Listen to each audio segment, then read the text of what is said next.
banyak terjadi negosiasi dalam sebuah proses pembangunan. Belajar negosiasi itu dari mana ya? Wah, Nah, kalau nego, aku pasti jujur. Pak, ini mahal.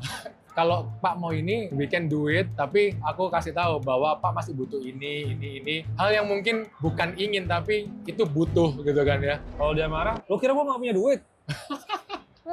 Kriteria lo dalam mencari vendor atau produk seperti apa ya? First, yang bagus dan tahan lama lah, good quality. Yang kedua, koordinasi. Tujuan kita mengcreate sebuah project adalah klien happy, project itu bagus. Nah, we wanna get vendors yang juga sepakat sama kita. Pokoknya kita produknya bagus. Kalau material atau produknya masih baru, lo berani coba nggak? Maunya yang gede-gede, tapi maunya private. Maunya gede-gede, luas, tapi nggak mau panas. Yang gede-gede, itu biasanya kita hadapi di dalam. Ada inner courtyard supaya experience-nya tetap dapat. Kalaupun hadap keluar, udah elevated and setback. Jadi in terms of privacy masih terjaga.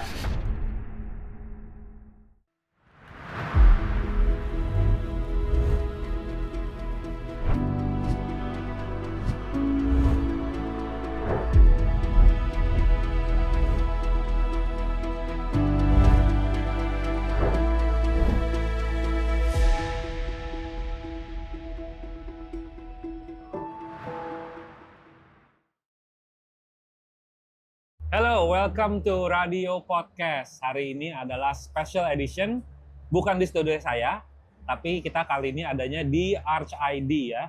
Arch ID-nya kali ini kita adanya di booth kolaborasi yang didesain oleh Crystalline.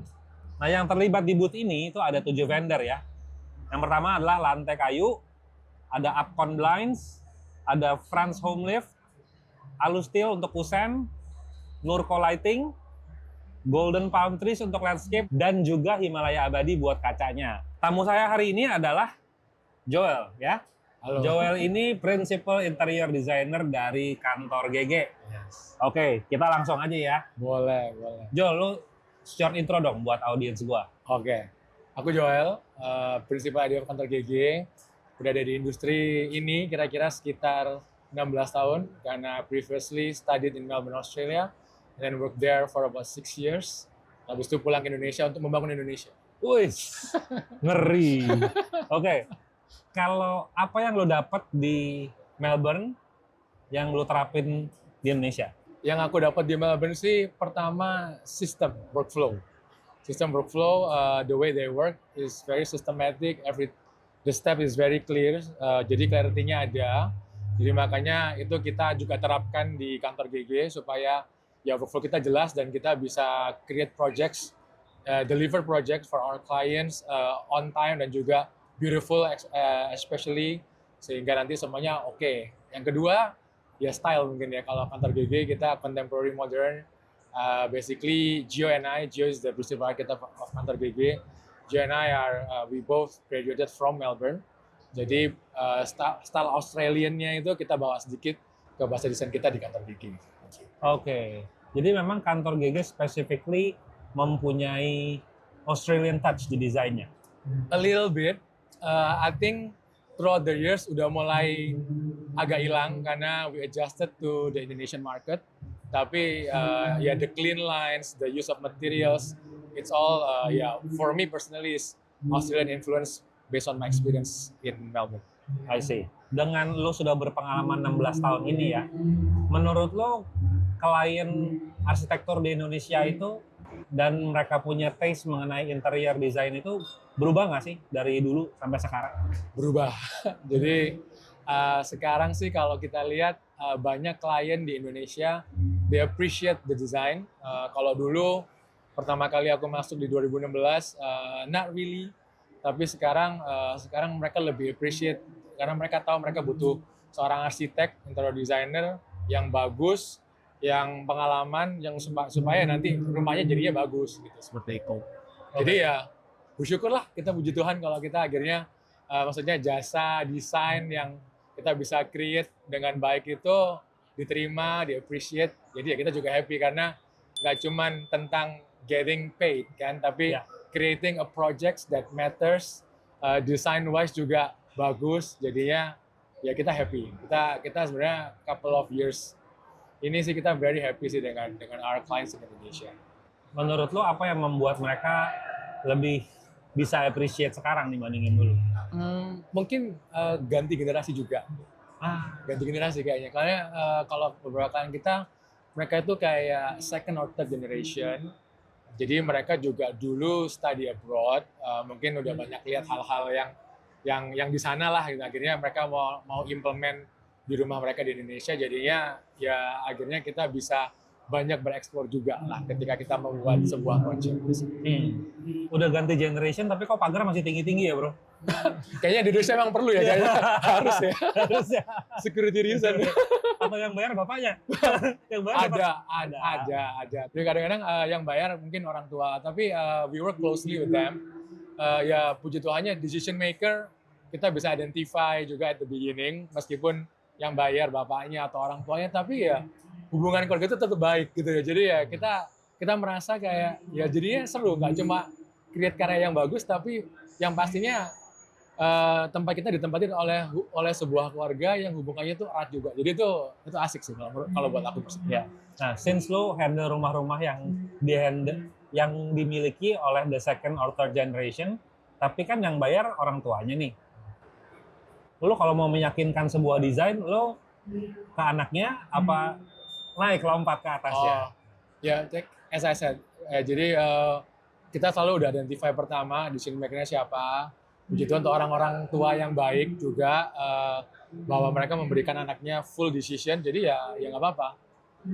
Budget wise pun jadinya kita udah tahu bahwa apa yang kita desain juga harus fit to their budget. Jadi kita udah tahu kalau semua intensi kita ya jangan sampai keluar dari sana. Tapi kita nggak ngomong loh ya kalau semuanya itu orang tua yang bayar, ada juga yang juga udah dibayar sendiri. Oke. Nah, kalau rumah mewah itu menurut lo seperti apa versi dari seorang desainer mengenai rumah mewah? Karena kalau orang awam kan melihatnya kalau rumah mewah ya udah pasti mahal, harus pakai semua yang mahal-mahal. Apakah benar mitos itu? Not entirely true. Apalagi kalau aku interior memang sangat berkaitan dengan budget. I'm not gonna lie gitu kan. Tetapi kalau rumah mewah menurut aku yang penting itu space-nya. Feel space-nya spacious itu mewah gitu kan. Ada juga orang yang nggak perlu feel spacious tapi feel private, tadi kayak Mario bilang makanya tinggi-tinggi. Ya mungkin security, but they also want their privacy kan. Jadi makanya private spaces dalam satu rumah itu juga mewah. Tapi kita kan create-nya juga harus banyak spaces karena yang tinggal mungkin biasanya nggak 1 atau 2 orang doang. Ya seperti itu. Jadi gimana kita menginterpret space-nya, fungsinya, sehingga itu disebut sebagai rumah mewah karena memenuhi semua kebutuhan, setiap kebutuhan penghuni rumahnya sih, seperti itu. Oke. Jadi artinya kemewahannya klien tuh juga beda-beda dong. Ya. Yang pagar tinggi adalah mewah buat dia juga boleh artinya. Boleh. Tapi kalau material harus mahal gimana menurut lo? Kalau material harus mahal itu biasanya kita nggak bisa semuanya mahal. Jadi biasanya kita udah jelasin, kasih pengertian ke klien, ada beberapa area yang kita memang perlu itu mahal karena itu add value ke project mereka. Jadi makanya kita bilang ya memang ini ada investasi yang diperlukan Pak Bu untuk supaya rumah Anda lebih asik lah, lebih cozy, lebih like your home gitu ya. Kita bilangnya seperti itu. Tapi kalau budgetnya ya makanya kalau ya budget is one of our discussion juga with client from the very beginning supaya desain intensi kita nggak wild too wild. Jadinya nanti habis itu kita harus nggak cuman material ya, mungkin kayak struktur dan lain-lainnya semuanya jadi lebih mahal buat kalian kan kasihan juga. Gitu kan. Jadi nggak happy. Gitu. How far you will push your idea about material mahal ke klien nih? Misalnya nggak mau aja lah mahal. Tapi lu ada ego designer juga kan nih kan gitu. Ini kalau nggak pakai ini nggak cakep nih. Lo how do you deal with that problem nih? Gimana ngomongnya mungkin lebih kayak lihat orangnya pasti. Aku pushnya I will try and talk mungkin 2 times, 3 times. Dan kalau mereka merasa itu nggak added value ke rumah mereka, ya aku jujur aku kayak oke. Then I will think about something else yang create the same intention gitu ya. Ya pasti nggak sama. At least similar intention ya. Ya jadi soalnya gini, kalau misalnya dipaksa, habis itu dia nggak happy, ya kan kita juga buat apa kita create sebuah project yang akhirnya klien nggak happy karena iya nih, gue dipaksa sama desainer gue, ya kan nggak enak juga seperti itu sih. Betul, oke. Kan lo tadi sempat bilang juga mengenai kemewahan itu kita harus menuhin kebutuhan klien. Sejauh mana menurut pengalaman lo kalau klien itu emang tahu apa yang dia butuhin? Ya biasanya kalau itu aku jawabnya ya that's why mereka meng-hire kita kan ya. Ya kan kadang-kadang datang udah punya build sendiri kan. Gue maunya begini Jol, keren gitu. Padahal lo ngeliat site-nya kayaknya kagak cocok nih dia begini. Iya kan? Itu bagaimana? Lo bisa ceritain nggak? Aku biasanya gini, we do like an interview like this. Jadi kita tanyain kebutuhan mereka dan kita tanyain keinginan mereka. Habis itu kita biasanya kita give us about 2 or 3 days. Nah, kita set up another meeting with them. Kita bilang bahwa apa yang diinginin itu nggak bisa semuanya tercapai, tapi yang bisa itu ini gitu, seperti itu. Jadi supaya anggapannya kita juga membantu mereka mengidentify apa yang mereka sungguh-sungguh butuhkan gitu ya di dalam rumah. Nah, habis itu ya harus ada yang namanya ingin ya, keinginan kan perlu ya pasti. Nah, keinginan utamanya itu yang kalau misalnya space-nya nggak bisa cater, dan kita akan coba cater keinginan utamanya dari klien itu apa, kita akan cater di project tersebut, seperti itu. Gitu. Yang utamanya yang harus terpenuhi. Yes. Sisanya yang secondary itu ya kalau emang nggak bisa lo akan coba negotiate lah kalau gitu ya. Ya negotiate, kita pasti nego karena kan biasanya kan orang kepingin apa ya, cinema, terus garasi, mobil, terus macam-macam. Sekarang golf simulator, nggak cuma golf simulator, mau main mahjong, main poker. Jadi kayak so many things yang mungkin kalau ya tempatnya mungkin bisa, tapi if you cram everything, kan jadinya space itu jadinya bukan rumah, bukan private, bukan cozy, tapi malah kayak I don't know, kayak mungkin kayak commercial space atau casino atau yang semestinya you don't need it in your home. Gue banyak dengar kan ngobrol sama arsitek, banyak terjadi negosiasi dalam sebuah proses pembangunan. Belajar negosiasi itu dari mana ya? Wah, good question. Nggak semua arsitek bisa negotiate loh. Good question. Kalau aku personally learn from experience. Try to talk to the clients, each client. Terus berusaha mendefine apa yang mereka butuhkan. Habis itu aku sih lebih kayak create my own checklist ya, gitu, kayak my own checklist ya, kira-kira klien ini selalu mintanya kan pasti kan ada yang sama-sama. Gitu, seperti itu ya. Aku coba cross matching. Kalau skill negosiasi, aku rasa ya cuman berani mencoba. Jadi berani mencoba, jadinya lama-lama kita bisa lebih ngomong berdasarkan pengalaman apa yang pernah kita lakukan di masa lalu. Tapi yang paling penting kalau aku sih kalau nego, aku pasti jujur. Jujur maksudnya gimana? Ini, Pak, ini mahal. Yang lu mau nih mahal nih, Pak. Jadi ini pasti mahal nih, gitu. Ini kira-kira harganya X lah gitu anggapannya. Ini pasti mahal. Nah, kalau Pak mau ini, ya udah, we're fine, we can do it.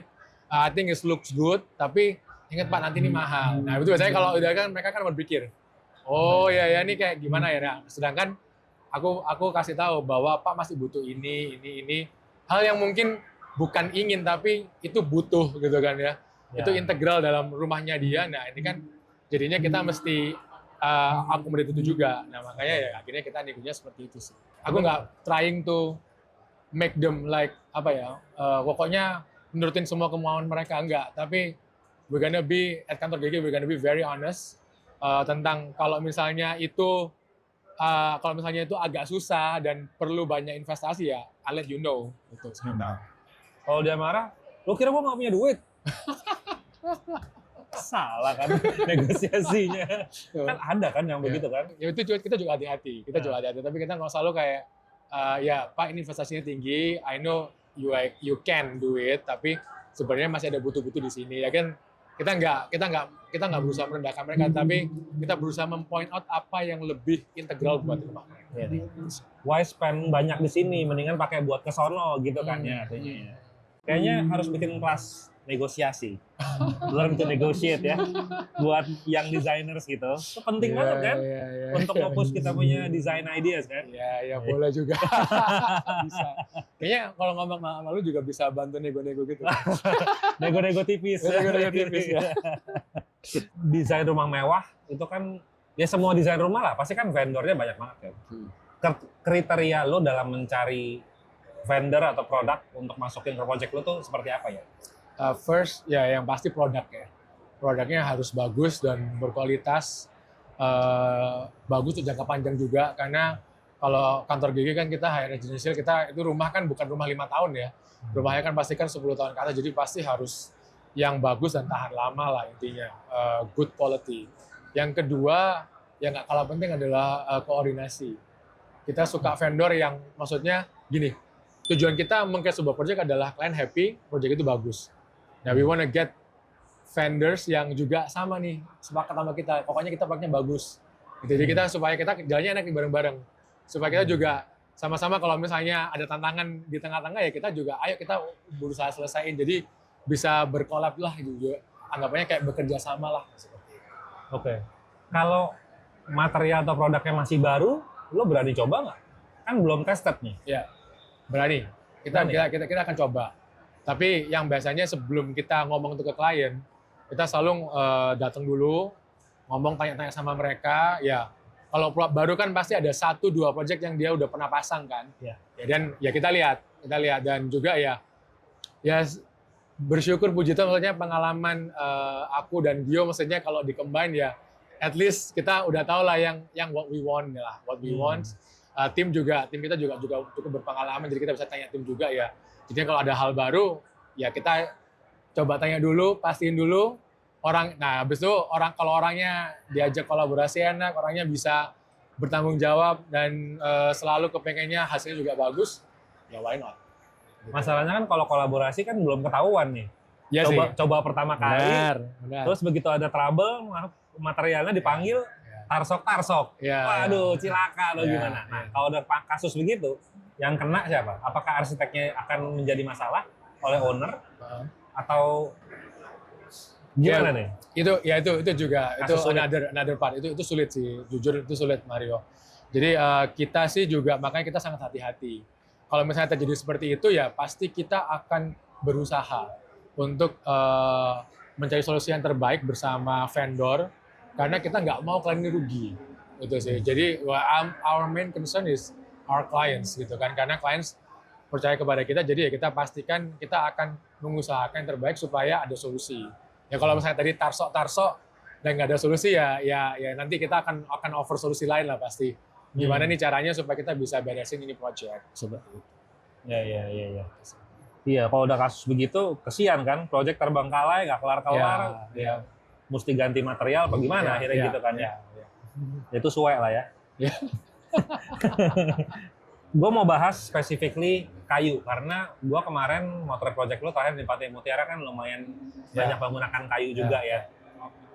Lo kalau dalam memilih kayu itu kriterianya gimana ya? Apa yang lo pikirin dalam sebuah material kayu? Pertama tone sama warmth-nya itu mesti sesuai dengan design intention kita, gitu kan. Terus habis itu yang kedua ya again the quality. Kalau misalnya outdoor ya harus cocok untuk di outdoor. Kalau di interior mungkin kita bisa pasang many things ya karena kan weather elements kita nggak terlalu consider gitu kan. Tetapi kita tetap perlu tahu bahwa pemasangannya oke, kualitasnya juga bagus seperti itu sih. Durability-nya itu perlu kita perlu. Kalau enggak kan jangan sampai kita ngomong dan menawarkan sebuah produk atau material yang habis itu ngomongnya oke durable nggak taunya setahun udah rempong. Nah itu kan ya kita berusaha menghindari. Kalau lighting sendiri gimana? Soalnya gue waktu di project yang sama kan waktu itu juga motret tuh dari siang-siang sampai jadi malam itu benar-benar change differently. Yes. Nah, kalau approach lu terhadap lighting di sebuah project bagaimana? Lighting kita depends on the intention, makanya kita akan create mood. Nah, kalau kita udah create mood yang kita mau tahu, ya makanya habis itu kita akan tetap gambar dan we ask the client to propose untuk mereka hire lighting consultant specialist. Nah, biasanya spesialis itu yang kita akan ajak omong untuk kita kasih tahu experience ketika lampu itu nyala gimana tuh. Nah, itu yang ya kalau misalnya living room udah pasti mungkin bright gitu kan ya. Kalau misalnya lounge or entertainment gitu kan mungkin lebih dim, lebih elegan, nggak usah too bright gitu kan. Tapi ketika di kamar, nah perlu nih kalau di kamar harus bright mungkin ketika lagi siap-siap, tetapi ketika udah mau malam, udah mau tidur, everything is dim accordingly gitu kan. Nah kalau malam biasanya akhir-akhir ini juga udah banyak klien sih ya, dari dulu sih mungkin ya, selalu minta ada night light lah, supaya kalau malam butuh-butuh ke WC or minum atau apa kan jadinya aman ya, seperti itu sih. Ya. Jadi lo udah sampaikan mood yang lo inginkan ya, untuk setiap ruangan kita maunya gini ya. Nanti lighting consultant yang akan propose gitu, kira-kira begini moodnya. Kalau kliennya minta lampunya putih semua gimana, Jo? Pak, mari kita ketemu. Oke Pak, kita boleh ketemu nggak? Kita ajak di cafe ini yang lightingnya warm, atau kita ke project mana yang lightingnya warm nih Pak, kayak gini maksud saya. Jangan Pak kalau putih. Artinya lu ajak untuk melihat proyek gitu. Lu ajak lihat proyek yang putih maksudnya kan? Enggak, jangan. Jangan, projectnya ya pokoknya yang sesuai lah dengan kita. Kan negotiate. Kalau nggak negotiate kan saya, karena kan biasanya kan klien kan mereka mungkin nggak terlalu ngerti, karena itu kan hidup mereka dari dulu lampunya putih terus nih. Jadi udah kebiasaan. Tapi ketika lampu putih kan everything is just flat. Everything kan semuanya kan didesain dengan yang sama. Sedangkan kalau kita warm kan cozy, dan kita juga mau ada dramatic effect on one or two corners or walls gitu kan. Ya. Memang kan kalau yang belum biasa kan gelap gitu kan ya. Itu kayak meyakinkannya harus ekstra. Aku dulu kayak gitu. Lo gitu? Kalau udah demen putih gitu? Enggak, dulu aku sempat kan. Maksudnya waktu sebelum sekolah kan kita kan iya sih. Kita kan kayak oh iya, kita udah kerja sekolah, udah sekolah habis itu kerja pengalaman kayak oh iya ya, ini salah ya, dulu memang mungkin karena pengalamannya kan. Pengalaman hidup seperti itu, jadinya ketika sekarang udah mulai lebih modern, ya kita berubah lah, kita ada. Sekarang gue mau nanya mengenai kusen dan kaca nih. Walaupun lo interior designer, tapi kan lo pasti berurusan juga kan, dari desain lo ketemu kusen sama kaca. Nah, itu kan menghubungkan antara inside sama outside. Nah, pemikiran lo bagaimana terhadap pemilihan sebuah kusen? Apakah lebih ke visual aja yang penting bagus, atau ada pertimbangan lain? Visual itu important, karena di beberapa project kita suka banget ngelihat keluar yang unobstructed, jadi kayak feel-nya kan wide, spacious gitu kan. Apalagi kalau misalnya tadi ngomong Pantai Mutiara, bisa lihat the sea gitu kan, itu penting ya, seperti itu. Tapi yang kedua itu privacy. Nah, privacy itu kita ngomong tentang kedap suara dari jalan. Nah, itu klien-klien sudah banyak request itu pasti kita perlu consider itu juga supaya kedap suara. Nah, habis itu juga panas ya, karena Jakarta panas, Indonesia panas, Surabaya juga panas. Nah, biasanya ada heat insulation yang juga kita harus pikirin gitu, seperti itu. Tapi itu tetap harus disupport dengan visual ya. Kalau di kantor kita memang suka yang tipis-tipis, yang nggak terlalu tebal gitu ya. Jadi penting untuk supaya ya feel-nya tetap spacious ketika kita ngeliat keluar. Beberapa elemen yang lu sebut barusan tuh kayak kontradiktif ya. Maunya yang gede-gede, luas, tapi maunya private. Maunya gede-gede, luas, tapi nggak mau panas. Gitu. Itu gimana strateginya? Karena kan kalau bukan lebar pasti nggak private dong. Ya, kalau bukan lebar pasti panas dong. Itu gimana, Jo? Kalau strateginya ya kan kita kalau secara project itu kan kalau kita apply permit dan lain-lain kan itu kan pasti kan ada mundur ya dari jalan. Ya aku sudah kurang ngerti istilahnya, tapi setback ya, pokoknya kan ada izinnya kan mundur dari GSB, jalan. GSB. Sorry kok tiba-tiba blank. Maklum, Melbourne. Ya kan ada mundur. Nah, yang gede-gede itu biasanya kita hadapin di dalam. Ada inner courtyard. Itu kita hadapin di dalam supaya experience-nya tetap dapat. Kalaupun hadap keluar, misalnya kayak di Pantai Mutiara lagi tadi kan, karena kita tadi ngomongin Pantai Mutiara, ada yang hadap keluar tapi itu kan udah elevated and setback. Jadi in terms of privacy masih terjaga. Seperti itu gitu. Oh, jadi penempatannya yang distrategiin gitu ya. Kalau mengenai sistem kusen sendiri bagaimana? Lo ada pertimbangan khusus nggak? Sistem kusen sih kita sih kepengennya biasanya ya rapi ya. Kalau misalnya dari tim arsitek kita kepengennya kalau misalnya relnya itu bisa di kayak sort of camouflage with the floors gitu-gitu sih. Jadi everything is seamless. Ya memang levelnya dengan decking akan berbeda, tetapi kan pasti ketika udah napak di situ kan enak lah, seamless gitu sih. Dan kalau ditarik juga nggak too heavy. Meskipun kan tadi kayak Mario bilang kan, katanya mau gede, katanya tapi nggak harus private. Nah kan kalau ini kan abis itu ada juga klien biasanya kalau ditarik harus enteng dong Joel. Nah, ya, tapi kalau gede pasti berat kan? Ya, kalau gede kan berat, nah, tapi ya puji Tuhan kan udah banyak vendor yang bisa banyak lah di Indonesia. They know this stuff, they know their stuff. Jadi ya kita biasanya kerjasama sama mereka. Jadi walaupun kusennya berat, sebenarnya ada teknologi yang namanya Mbak juga kan? Oh, Mbak yang bukain, jadi nggak berat. Mbak. Itu aku juga pernah ngomong kayak gitu sih sama kan. Biasanya kan bukan Pak Bu kan, ini. Dia cuma senyum. Oh iya, benar juga. Bener ya. juga. Karena gue pernah motret sebuah project yang memang pakai kusennya banyak banget dan gede banget. Gue tanya sama yang penjaga rumahnya itu, ini setiap hari buka tutup begini? Iya, pokoknya gue setiap pagi jam segini gue yang buka, setiap malam segini gue yang tutup. Dia aja ngerjain. Oh iya benar, Iya, benar. ada M Technology itu. Iya benar, M Technology. M-Tech. Jadi kita mesti bikin. Kita ngomongin, nanti kalau gimana? Tenang Pak, ada M-Tech. Apa itu? Wah, nice. Oke, terus mengenai landscaping, kalau lu tuh gimana? Lu pasti kan banyak handle taman-taman maybe yang in your scope tuh di dalam interior kan sering ada taman juga ya. Nah, kalau taman ini bagaimana lu memilih tanamannya atau secara visualnya tuh gimana? Kita akan create tanaman itu tetap penting juga, masih di dalam. Kita akan biasanya taruh di tempat yang anggapannya kayak semi dead space.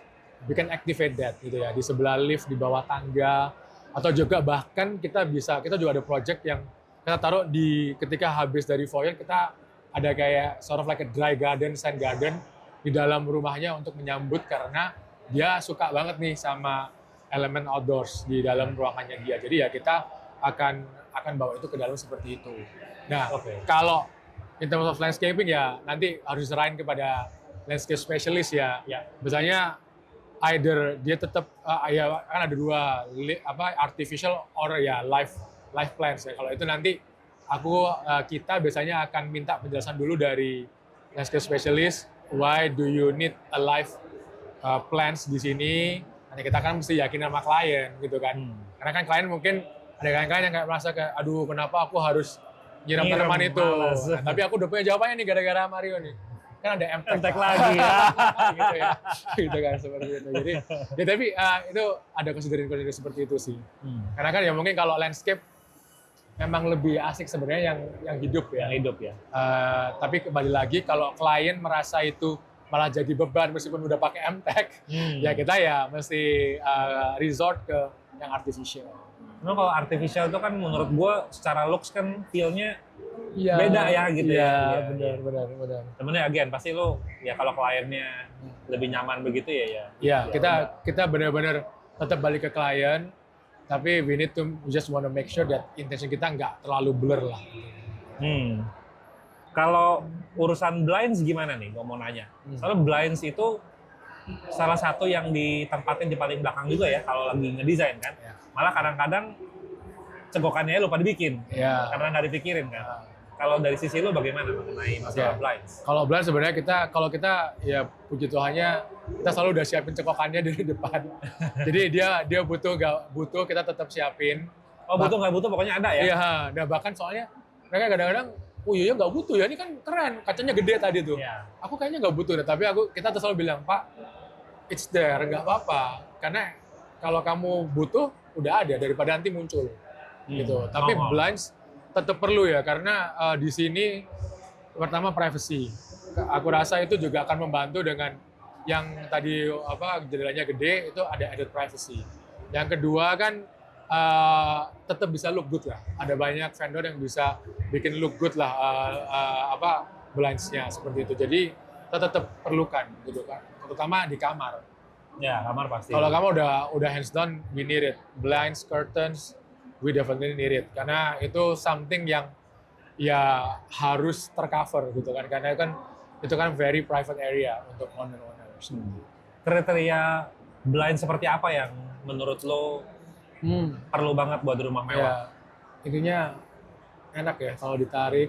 Meskipun sekarang juga, terus habis itu yang enak kalau manual, ya pasti juga ada teknologi yang otomatis. Ya itu kebanyakan sekarang ya harus yang bisa otomatis. Kalau nggak otomatis itu susah gitu. Dan biasanya juga sekarang udah banyak ya pilihannya. Kita mesinnya pun bisa ada katanya yang nggak kedengeran gitu. Oke. Biasanya kita pilih yang seperti itu. Kalau yang di rumah-rumah yang biasa lo desain itu kebanyakan pakainya manual atau matic? Automatic untuk yang jendela-jendela besar. Oke. Jadi ternyata mereka mostly ya ini klien-klien kita ya. Meskipun kita create yang big opening, mereka tetap pengen di cover somehow most of them. Jadi ya kita di sana kita cover yang automatic sama di master bedroom. Biasanya itu menurut kita adalah something yang ya it's your master bedroom. Kamu di sana enjoy the technology because this is your house kan. Jadi kita pakai yang otomatis. Kalau yang lainnya biasanya kita akan bilang udah Pak manual aja. Gitu. Oke. Tapi kayak kalau yang merasa kayak butuh semuanya otomatis, ya gak apa-apa Pak, silakan. Soalnya kalau di kamar tidur menurut gua, apalagi kalau sekarang jendelanya gede-gede dan banyak ya. Kalau mesti ngerek manual satu-satu kan pegel ya. Capek. Mau tidur ngantuk baru seger lagi. Jadi workout after you wake up and before you go to sleep. Iya benar. Tapi it's a good habit. Iya. Itu biasanya kita taruh di kamar anak-anak. Pak anak-anaknya jangan dibiasain Pak. Ya, harus manual. Iya manual dulu lah nanti lah. Nanti kan benar. baru otomatis. Dididik dulu ya. Iya dididik dulu. Kalau home lift menurut lo gimana nih?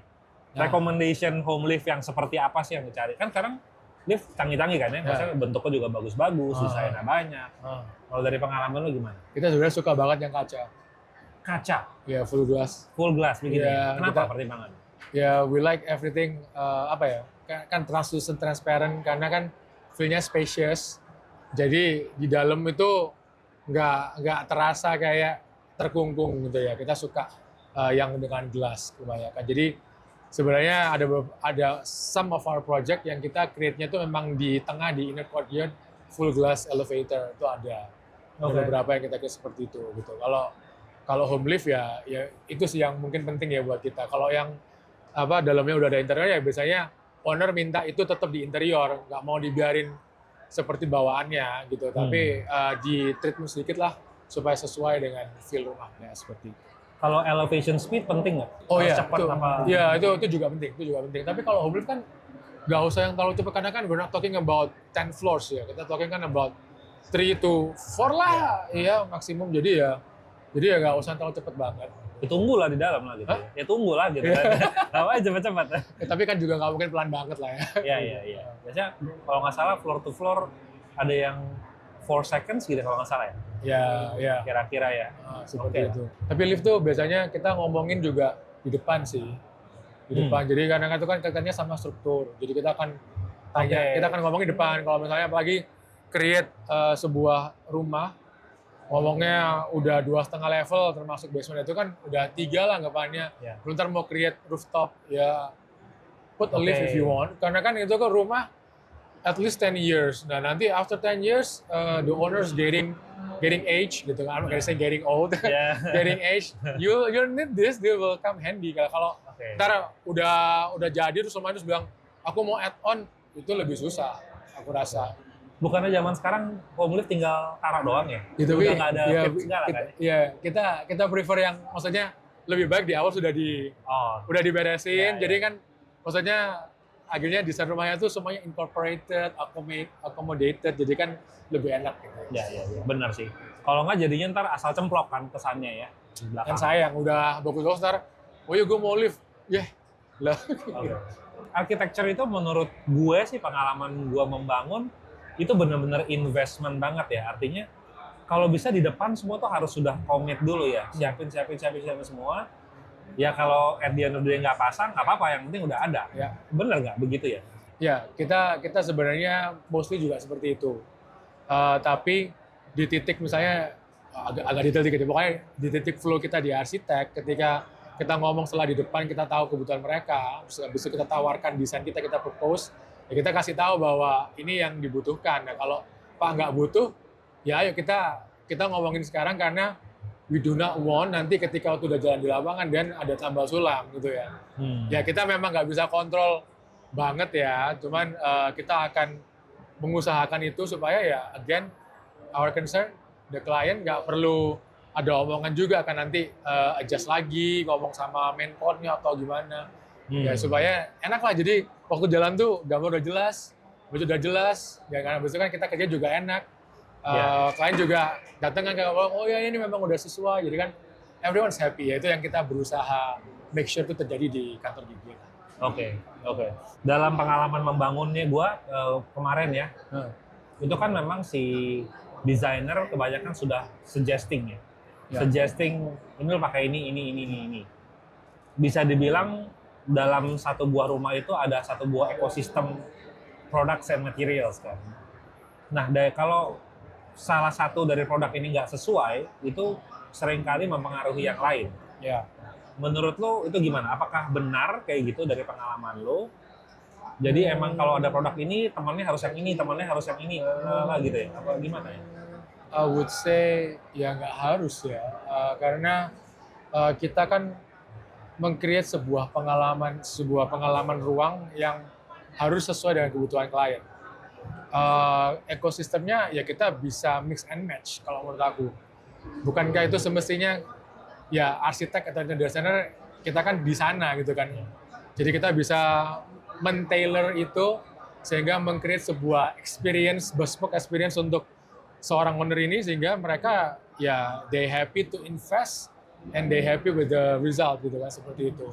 Itu sih ya aku sih berusaha selalu seperti itu ya kalau aku, karena kita nggak mau jangan sampai ya pokoknya harus kayak gini kan jadinya kasihan owner gitu kan. Owner hire an architect to help them think and design their homes. Nah, kita itu kan expertise kita di sana. Oke. Jadi kalian harus bisa mix and match lah gitu ya.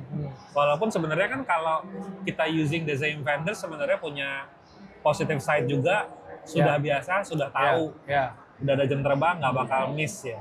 Ya miss mungkin ada lah, tapi minimum risk ya. Itu benar kan? Itu benar. Kalau itu benar. Ya kita akan pasti suggest yang kita udah pernah comfortable. Tapi kan juga ya kita nggak menutup kemungkinan lah untuk ada beberapa yang harus kita mix and match gitu. Dalam proses lo mendesain rumah mewah, itu education yang paling penting buat klien apa di awal sebelum mulai? Needs and budget. Artinya kita akan berusaha understand their needs completely. Jadi makanya ya I don't know ya, belum ada klien sih yang bilang sama gua kalau kita ini cerewet. Soalnya ya mungkin kita bisa buat podcast kalau kita tanyain klien yang pertama gitu ya. Karena we ask a lot of things gitu sih.